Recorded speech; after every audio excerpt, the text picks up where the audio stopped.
2017, LG and Google have teamed up to relaunch Android Wear, which is Google's smartwatch platform. Now I say relaunch because, well, Android Wear didn't exactly have a great 2016. Smartwatch sales declined pretty dramatically, but on the other hand, there were constant rumors of device manufacturers on board with Android Wear, either considering ditching the platform altogether or at the very least delaying any products they had in the pipeline. But now we've got Android Wear 2.0, which is a pretty major UI overhaul for the platform that brings a number of features as well. Plus, it's already been released to the wild so that manufacturers can take another crack at it for 2017. And as I just mentioned, LG is first up, and they've got two watches, the LG Watch Sport and the LG Watch Style. So if you haven't already, be sure to watch Tim's LG Watch Sport review. He dives into that device, which is by all accounts the higher end, more flagship watch of the two. It features NFC and LTE and a GPS and heart rate sensor and all that stuff a power user of Android Wear would probably want. On the other hand, I have the LG Watch Style, which is the sort of more fashion forward, also less expensive of the two. And yeah, there's a lot to talk about. So let's decide whether or not you should buy the LG Watch Style or maybe wait for something else. This is our LG Watch Style review.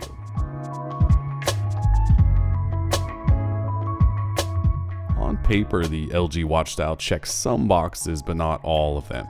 On one hand, you have the 1.2-inch full-circle POLED display with a decent 360 by 360 resolution, along with a Snapdragon Wear 2100 processor, 512 megabytes of RAM, 4 gigabytes storage, smallish 240 milliamp hour battery, rotating crown button to help with navigation, Wi-Fi, Bluetooth 4.2, wireless charging, IP67 water and dust resistance, and an 18mm strap width that works with Google's quick swappable mode bands.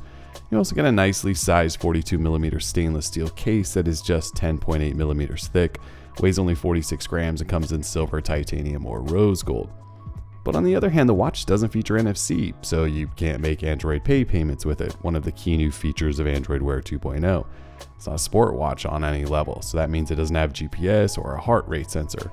It's also not LTE or 3G equipped, so it almost always needs to be attached to your phone in order to work properly, though there isn't a speaker either.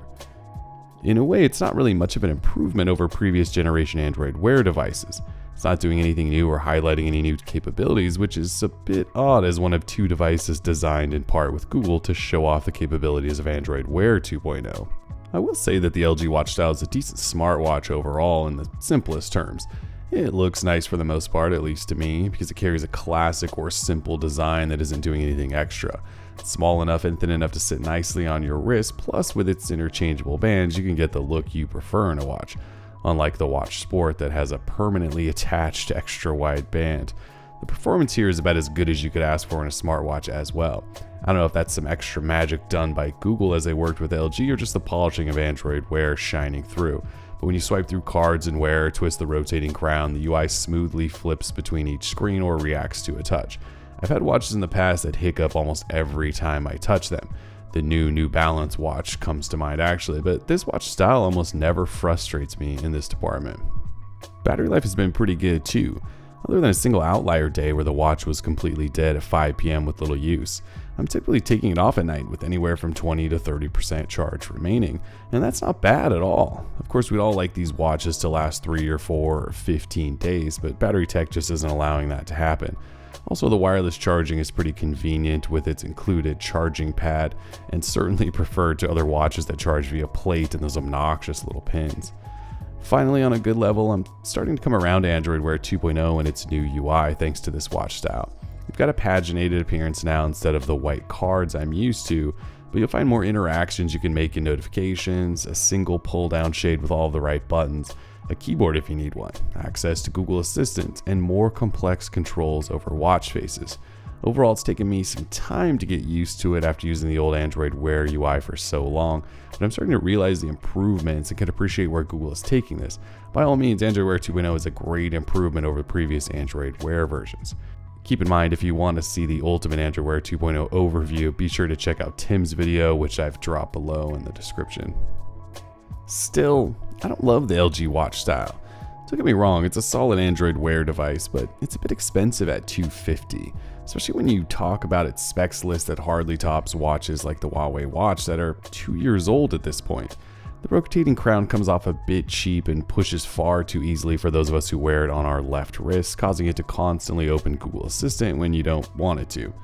And it's not doing anything unique or new like its bigger brother, the Watch Sport.